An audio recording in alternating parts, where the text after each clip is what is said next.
Pessoal que é HH aí navegando em RPG e em jogos. Acho que em jogos no geral. O navegar é uma das ações mais curiosas e eu acho que as pessoas trabalham muito pouco todo o potencial de navegar em seus jogos. E é algo que eu gostaria de conversar um pouco. Mas, como sempre, se você gosta desse tipo de conteúdo e tal, você pode se inscrever no canal, entrar no meu servidor do Discord, no meu grupo do WhatsApp, seguir no Instagram, blá blá blá, todas essas coisas. Mas então, vamos falar um pouco sobre navegação. Existem alguns RPGs que são focados majoritariamente em navegação, existem jogos que também são focados em navegação. No topo da minha cabeça tem Zelda Wind Waker, que é um jogo de Zelda focado majoritariamente em navegar e navegação. Depois você tem o Skyward Sword, esqueci agora, mas aquele em que lembra muito, quando a gente fala assim navegar nos céus ou navegar na água, em última instância é bem parecido. E também andar em desertos. Por quê? O que é navegar? Navegar nada mais é, assim, do ponto de vista de jogo, do ponto de vista de RPG, de jogo, jogos como Sunny Sea, etc. O navegar nada mais é do que você ter uma situação, ter uma aventura, ter um obstáculo que é ir de um lugar para o outro, uma jornada, mas em que você está numa situação precária, onde você não consegue sobreviver ou não consegue, pela própria força de seu corpo ou da maneira do seu próprio corpo, se manter nesse local que você está atravessando. E aí nós temos, por exemplo, as campanhas como Piratas dos Céus, Skyrim Piratas do Céu, é, ou campanhas de navegar nos mares, ou campanhas como viagem espacial. Por quê? Você precisa de um vessel, de um guia, de um material, de uma plataforma através da qual você irá se deslocar nesse espaço diferenciado e que você não consegue sobreviver naturalmente. Por exemplo, se você vai jogar um RPG de homens peixe, e todos sabem nadar e respiram na água, você não está navegando.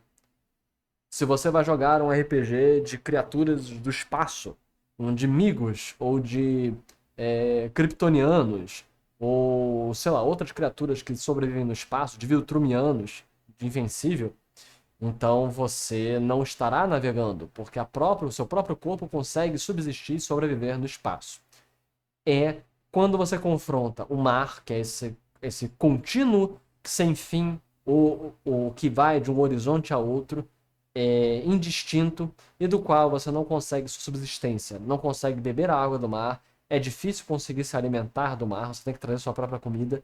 Então, todos os processos, todas essas dificuldades fazem a navegação. Mesma coisa no espaço, RPGs como Death in Space, Warhammer, e jogos semelhantes. Quando você está no espaço, você precisa da sua nave espacial, do contrário, você não irá sobreviver. E o mesmo vai também para RPGs que lidam com o ar, onde você tem ilhas voadoras e tal, onde você precisa de alguma coisa que te permita atravessar esses céus infinitos.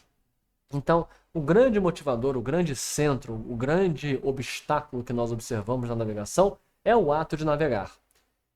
Que aí nós temos alguns critérios, porque tudo entra também na mecânica central, onde a dificuldade é a jornada.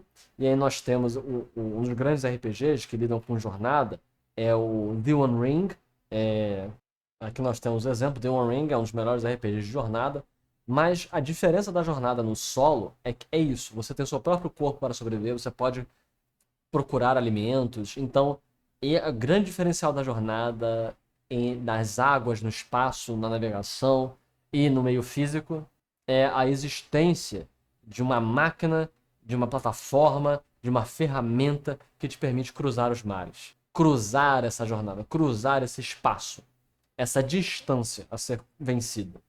E só para título de curiosidade, nós temos aqui Zelda Wind Waker, que lida muito com navegação. Nós temos Seventh Sea, que é um jogo que foca principalmente na navegação. E nós temos Sunless Sea, que é um jogo eletrônico também muito bom, em que você controla o barquinho. Entre outros, você tem... Qual é o nome daquele? Sea of Thieves. Sea of Thieves é outro jogo também que lida muito com navegação. E você tem Raft, né? Raft é outro jogo que ele também lida com navegação e, no caso, sobrevivência. Curiosamente, o RPG de sobrevivência é um pouco diferente. Nós temos Forbidden Lands, que lida muito com isso, Mutant Year Zero, que também lida muito com isso. O RPG de sobrevivência lida com a questão de gerenciamento de recursos, é mais para outro vídeo. Mas como fazer um jogo no foco da navegação? E nós temos assim, os principais pontos que levam à navegação é a capacidade de cruzar os mares. Então, ir de porto a porto. Essencialmente, nós temos o próprio subsistema da navegação, lidar com a água, lidar com o barco, lidar com a tripulação, é uma das coisas. Lidar com essa manutenção dessa ferramenta que é o barco, que é a nau através da qual você vence o mar. E a outra questão, normalmente, é o ato de navegar, de você se encontrar e conseguir traçar percursos. Esses são os dois principais, geralmente, em navegação. Por quê? Ao navegar, o problema do mar, assim como o deserto, assim como o espaço, são pontos de referência que te permitam chegar de um lugar para o outro. Então você tem que, por isso que usa-se a questão das estrelas para se guiar. Então, perder-se no mar, perder o rastro é extremamente perigoso. Então, quando você está jogando num RPG ou num jogo que tem a questão marítima, essa é uma das questões fundamentais.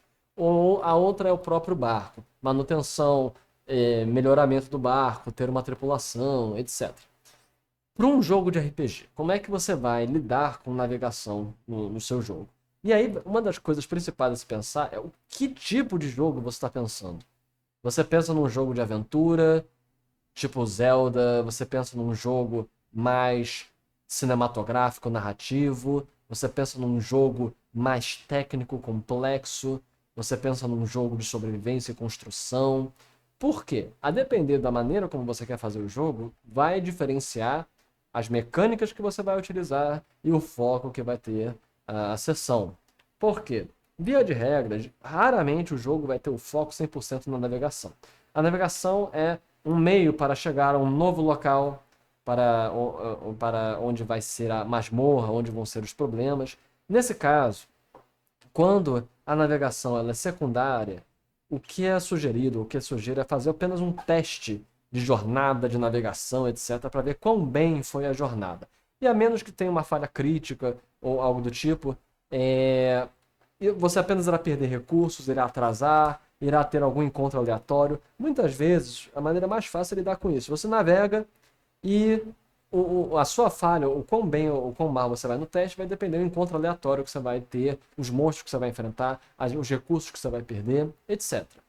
Então, uma das maneiras mais simples de lidar com navegação é essa. Ok, mas eu quero que seja um jogo de exploração e tal. Aí você pode puxar um mapinha e fazer testes específicos para cada traço da jornada para ver os jogadores se perderam, se eles se perderam eles vão tomar mais tempo, e aí custear os recursos, comida, água fresca, e se tudo for perdendo, as pessoas podem acabar morrendo no mar. Você pode fazer um mapa cartográfico para ter locais que a pessoa encontrou no mar, marcando pontos especiais, ilhas e tal. Esse RPG é diferente. O foco dele é o mar e a exploração. Nesse tipo de jogo, você vai ter que pensar o mapa cartográfico, você vai ter que pensar localidades, você vai ter que ter testes específicos de movimentação na água, quanto que se movimenta. Se você falhar no teste, você vai ir para se deslocar para locais quadrados, hexágonos, que não foram os pré-estabelecidos pelo planejamento da viagem, e por aí vai. Por fim, você tem um jogo em que não só o foco é o navegar, mas nos pormenores da navegação. E aí você vai lidar com os detalhes de embarcação. É aí que você vai ter um jogo onde você vai ter a própria ficha do navio com detalhes. Você vai poder expandir o navio. E aí você vai ter guerras marítimas, entre outras questões. Então, o foco dependerá do que você pretende fazer com a sessão. Eu sugiro que tentem O modo simples, apenas um teste para indicar a navegação como um todo, e o mais complexo, caso a exploração seja um foco no jogo. E pode ser muito interessante. Você vai ver, para um grupo que não tem treino, que não está acostumado com a navegação, ela vai adicionar um elemento de praticamente terror, porque o mar é assustador. Não só pelas enormes criaturas que ele esconde, mas também pela imensa dificuldade dos testes. E você se perder no mar é absolutamente terrível. Então, é muito interessante. Me digam se vocês têm aventuras e sessões que vocês tiveram com o mar, como vocês fizeram, e comentem ideias para vídeos futuros. Aqui foi Gagaia. Até a próxima, pessoal. Falou!